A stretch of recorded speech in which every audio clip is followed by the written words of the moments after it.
Phantasy Star Online was originally conceived as a multiplayer game using the low-tech Dreamcast 56K modem. Despite the massive advantages offered by the broadband experience, the Xbox Live gameplay remains remarkably similar, albeit with far smoother response and, of course, the standard Xbox Live voice communication. The game starts in a series of multiplayer lobbies on board the I&II mothership. Here, players can meet up, play a series of mini-games and chat before the proper online monster slayage begins. Here, one player sets up a server into which he and 3 other players can join.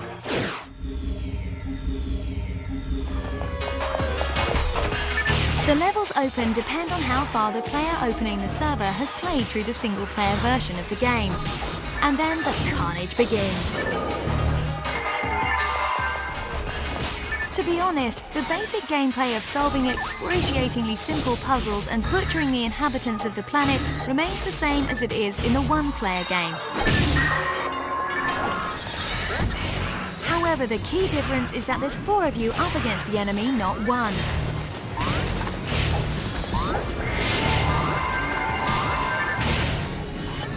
Obviously, 4 human players makes the game far simpler to play and to progress through. To compensate to some degree, the game makes amends simply by throwing far more of the enemy at you. Compare this footage to the single-player action elsewhere, and you'll see that the screen is packed with carnage.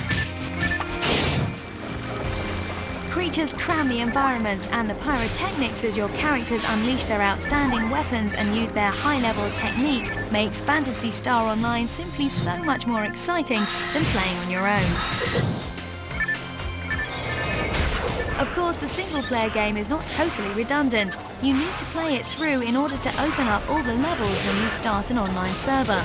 But the other advantage is that you don't have 3 other human players competing for the various treasures revealed by blowing apart monsters and ransacking the crates that litter the landscape.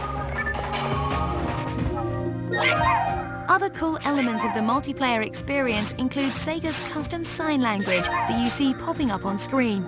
Although Xbox Live includes voice communication, Phantasy Star's servers allow players from all the major territories to meet up and play.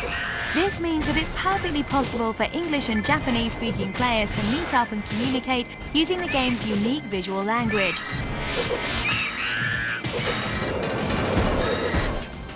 There's so much to the online game that we've not even begun to talk about yet. Suffice to say that this looks like being a landmark Xbox Live event, and one that we'll be following closely all the way up to the official European release.